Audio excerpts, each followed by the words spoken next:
The curfew enforced on government vehicles and vessels will now mean that after 4:30 p.m. each evening, vehicles must be parked at the government's maintenance compound located downtown, and all fisheries vessels must be docked at its designated place. Minister of Public Works, the Honorable Samuel Bean, said in a press statement sent to News 4 that this new policy is to, quote, cut costs and to ensure that the guidelines relating to the use of government vehicles are being adhered to. According to Honorable Bean, this new policy applies to all civil servants assigned to vehicles with the exception of cabinet ministers, permanent secretaries, and/or those vehicles that are used for emergency purposes. Sources say that the enforcement stemmed from the hefty gas bills being incurred by the government each month and the use of government vehicles and vessels by employees for personal trips.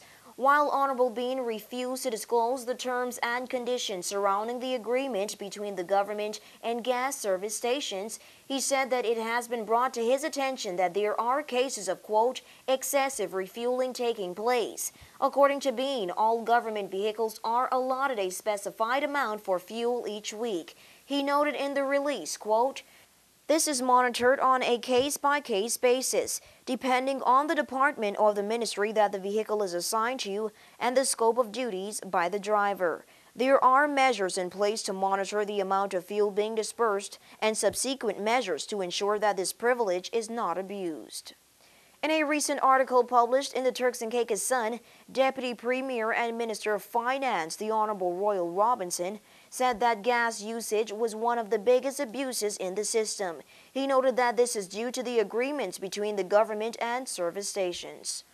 Honorable Robinson also noted in that article that a stop order will also be placed on renting vehicles in Providenciales by persons on government business. This proposition was first mentioned by former Premier, the Honorable Michael Mizik, at a town hall meeting late last year, but was never instituted. Meanwhile, Honorable Bean said that persons will be put in place to ensure that there are no policy offenders. For WIV4 News, I'm Nikara John.